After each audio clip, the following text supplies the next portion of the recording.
Asani, Panganjali. Om Swastiastu.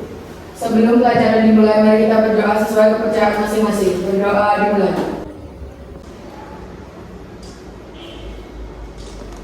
Berdoa selesai. Oke, sebelum Ibu mulai pelajaran, kita cek kehadiran siswa dulu ya. Ibu langsung saja tanyakan kepada sekretaris. Iya. Chandra, ada yang tidak sekolah hari ini? Ada 2 orang.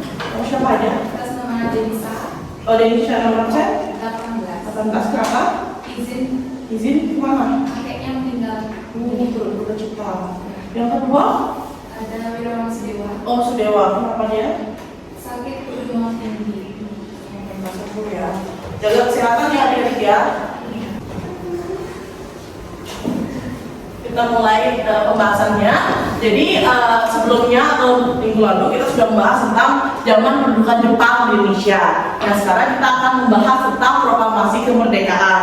Namun sebelumnya karena saya ingin meningkatkan minat baca atau literasi kalian, saya ingin bertanya, kira-kira kemarin ada nggak sih yang kalian baca dari media sosial, buku, berita apa sih yang kalian baca kemarin?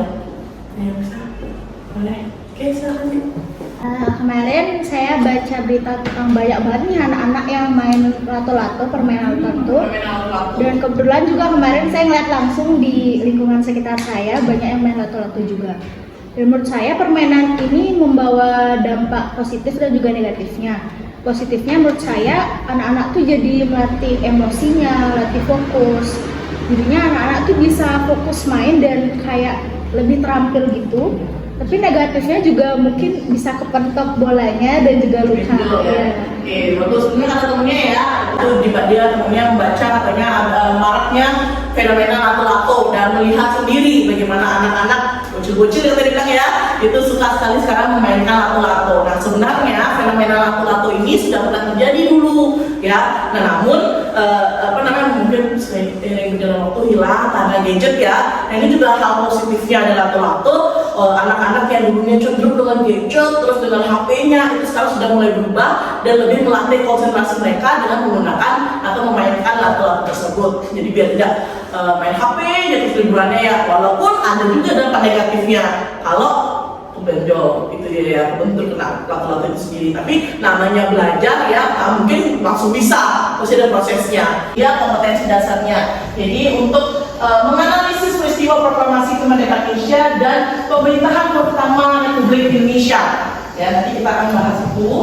Selanjutnya ini ada dia tujuan pembelajarannya, bisa dilihat ya. Tujuan pembelajaran juga sudah tadi saya share di bahan ajar yang saya share di Google Classroom kalian, jadi bisa dicek Google Classroom kalian. Sudah dicek belum? Sudah ya. Sekarang saya share berikutnya. Nah ini model pembelajaran yang kita kali ini adalah problem based learning. Jadi belajar dengan masalah. Jadi kalian akan saya berikan masalah, nanti setelah itu kalian memecahkannya baik dengan membaca buku, mencari di internet, atau bahan ajar yang saya sharing di Google Classroom kemarin. Ya, ini dia. Nah, sekarang kita akan mengamati video ke tayangan ya.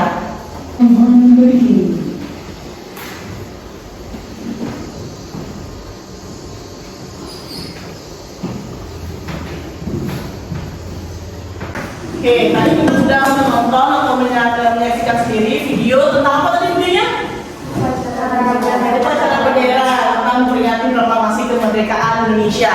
Dan sekarang saya tanya, apa sih arti kemerdekaan suatu bangsa menurut kalian? Kalian tahu nggak? Oke, silakan. Menurut saya kemerdekaan itu bisa diartikan sebagai suatu kebebasan. Kebebasan. Ada lagi? Nomor berapa? 25. 25. Ya, itu dia, ada arti dari kemerdekaan itu sendiri. Selanjutnya, nah di sini motivasi. Kalau proklamasi itu penting karena seperti yang ada di pembukaan Undang-Undang Dasar ya, penjajahan di atas dunia harus dihapuskan karena tidak sesuai dengan Kemanusiaan dan beri keadilan. Ya, maka perjuangan kemerdekaan kebangsaan ini harus diproklamasikan. Ya, nah di sini ada kata-kata motivasi nih, dimana kemarin itu adalah sejarah, hari ini adalah anugerah, dan besok adalah misteri. Kebiasaan hari ini, tanggal 15 Agustus 75 tahun lalu, terjadi peristiwa bersejarah di mana Jepang menyerah kepada sekutu yang membuka peluang bangsa Indonesia untuk memproklamirkan kemerdekaannya 2 hari kemudian. Nah itu dia tadi video tayangan tentang bom atom di kota Hiroshima dan Nagasaki yang terjadi pada tanggal 6 dan 9 Agustus 1945. Jadi di bom atom Hiroshima sendiri itu dikenal dengan nama Little Boy karena bentuknya yang kecil dan ramping. Ya, dan juga di Nagasaki namanya Fat Man, bom atomnya itu mencirikan atau menyerupai dengan Perdana Menteri Inggris pada saat itu namanya Winston Churchill yang sempat dijuluki sebagai Fat Man. Nah, apa sih hubungannya bom atom Hiroshima dan Nagasaki terhadap proklamasi kemerdekaan Indonesia? Jadi, ya, Hiroshima dan Nagasaki adalah 2 kota penting di Jepang. Ya, di Hiroshima sendiri itu adalah pangkalan militer Jepang dan Nagasaki adalah tempat pemasok kebutuhan pangan di Jepang. Nah, ini untuk mengulang atau membalas ya balasan dari serangan Jepang di Pearl Harbor, Hawaii tahun 1941. Ini ya, jadi karena 2 negara tersebut dibom atom, inilah yang membuat nantinya Hiroshima dan Nagasaki yang dibom atom yang membuat Jepang pun akhirnya mulai mengalami kekalahan total. Bahkan pemerintahan pun dipindahkan ke dalam Vietnam karena takut Jepang kembali menjadi sasaran empuk dari sekutu. Ingat sekutu ada berapa? Ada 4. Amerika Serikat, Inggris, Prancis, dan Uni Soviet. Nah, udah kelihatan nih kantor-kantornya ya. Kita ice breaking sebentar ya. Oke, jadi sebelumnya saya belum ini ya, yang Basma. Kalau saya bilang Basma, Jaya. mantap ya. Oke, udah mulai kita. Oke, sekali lagi. Kalau saya bilang Basma, Jaya. Ayo, semangat ya. Sekarang ice breaking kita. Seperti biasa ya, misalnya ibu bilang pagi itu tepuk tangannya sekali, siang 2 kali, kalau malam setengah. Karena tidak ada yang berbuat ribut pada malam. Nah, coba ya, pagi, pagi, pagi, pagi, pagi, siang, siang, siang, pagi, malam. Oke, lagi mengamati gambar. Apa sih yang kalian lihat? Nah ini agak buram ya. Apa sih tujuannya golongan muda selain itu markas peta? Tujuannya golongan muda itu membawa Soekarno Muhammad Hatta ke Rengas Dengklok. Ada yang mau nggak? Oke, sekarang menghindari Soekarno Hatta dari pengaruh guru. iya, bisa menghindari Soekarno dan Muhammad Hatta dari pengaruh Jepang agar tidak lagi mau menunda-nunda proklamasi kemerdekaan Indonesia. Sudah duduk di masing-masing kelompok ya? Nah, kelompoknya sudah kita bagi kemarin di grup WA kelas ya. Jadi kalian juga sudah duduk di tempatnya masing-masing bersama kelompoknya. Silakan dikerjakan lembar kerja peserta didiknya. Di situ ada identitasnya, isi kelompoknya. Nah, kelompoknya kan ada ya, kelompok 1 kelompok apa? Insinyur Soekarno. Kelompok 2 Muhammad Hatta. Kelompok 3 Ki Hajar Dewantara. Ki Hajar Dewantara. Kelompok 4 Kiai Haji Mas Mansur. Ya, silakan. Itu diisi nama kelompoknya apa, terus kelas berapa, kelas apa kalian, anggota kelompoknya siapa aja. Terus di sini dibaca juga ya tujuan pembelajarannya ada di sana. Ya.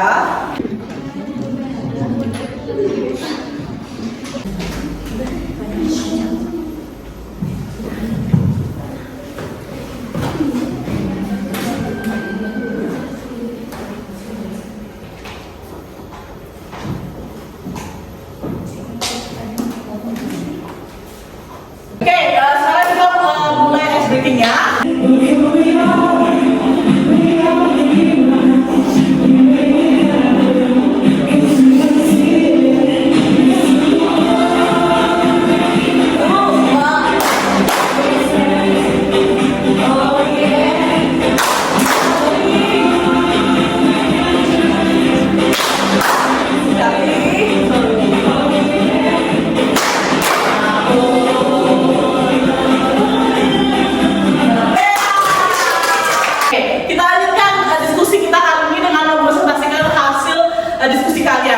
Kelompok kita mulai dari kelompok pertama, Insinyur Soekarno, silakan yang mewakili. Hasil kegiatan berdasarkan literasi kami, pemecahan masalah kami dapatkan dari modul pengayangan sejarah Indonesia semester genap dan bahan ajar materi proklamasi kemerdekaan. Yang kedua, diskusi pemecahan masalah. Hasil diskusi. Perjuangan kemerdekaan pada masa pendudukan Jepang dilakukan melalui 3 cara, yakni 1. Kooperatif. Perjuangan secara kooperatif dilakukan oleh tokoh-tokoh nasionalis yang duduk di lembaga-lembaga penting bentukan Jepang seperti Putra. Yang kedua, perjuangan bawah tanah, yakni perjuangan yang dilakukan kelompok Sukarni dengan menyebarkan cita-cita kemerdekaan, menghimpun orang-orang yang revolusioner dan mengungkapkan segala kebohongan yang dilakukan Jepang. 3. Perlawanan angkat senjata melawan Jepang.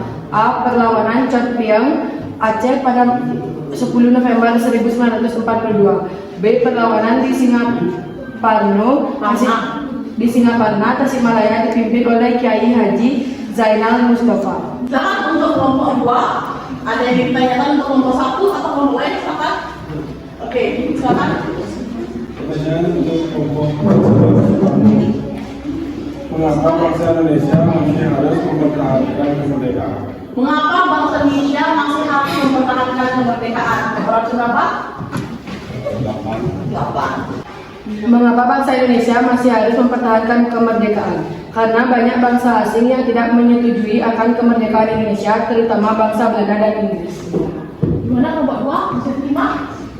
Bisa. Yang tadi saya harapkan dari internet, dari buku ajar siswa, dari buku siswa kalian, banyak ya. Jadi dari sini saya harapkan membaca kalian lebih ditingkatkan lagi, oke? Nah, selanjutnya kita akan masuk ke penguatan materi.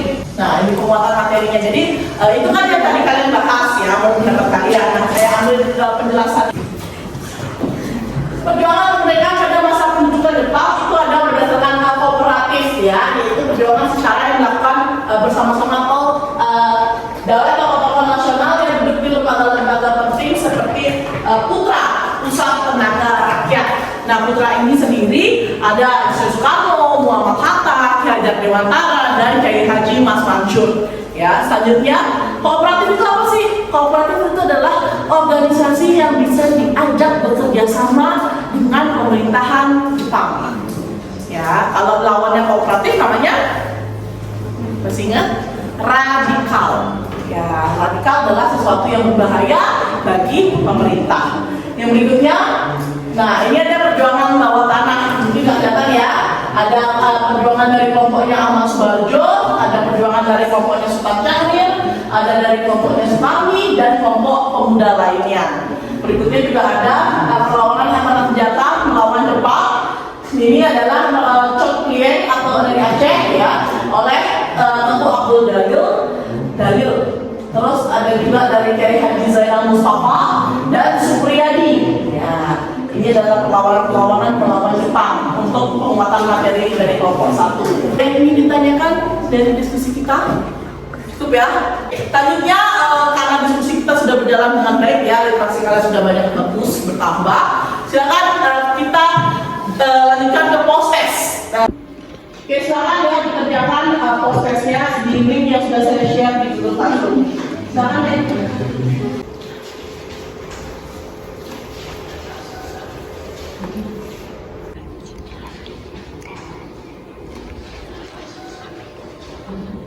Oke, jadi tadi post test yang kita lakukan, kalian lakukan ya sebagai bentuk dari kalian sudah melakukan pembahasan atau proses belajar mengajar kita hari ini. Jadi silakan ada yang ingin ditanyakan mengenai materi proklamasi kemerdekaan Indonesia. Silakan ya. Oke, jadi mungkin ada yang mau membantu ibu untuk menyimpulkan dari materi kita hari ini. Boleh, silakan. Dari pembelajaran hari ini dapat disimpulkan bahwa proklamasi kemerdekaan merupakan suatu peristiwa penting di mana bangsa Indonesia bebas dari penjajahan dan mencapai titik puncak keberhasilannya dalam melawan penjajahan. Iya. Jadi semua negara wajib untuk memproklamasikan kemerdekaannya agar terlepas dari belenggu penjajah. Nomor absen berapa? 30 berarti? 35. Pagi, siang, pagi, malam. Oke, masih fokus. Semangat ya, terima kasih. Oke, tepuk tangan.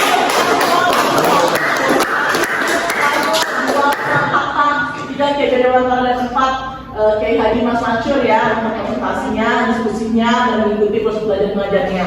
Nah, untuk minggu depan kita akan membahas pembentukan pemerintahan Republik Indonesia pada rapat PPKI. Jadi kan sebelumnya PPKI hanya dibentuk sebelum melakukan rapatnya. Nah, minggu depan kita akan membahas tentang rapat-rapat yang dilakukan PPKI dalam pemenuhan Indonesia sebagai sebuah negara merdeka. Dan oke, kita akhiri pertemuan kita hari ini. Silakan. Sebelum akhiri pelajaran hari ini, kita tutup dengan berdoa dulu terlebih dahulu ya. Silakan. Berdoa dimulai. Berdoa selesai. Prama Santi. Om Santi Santi Santi. Selamat pagi. Pagi.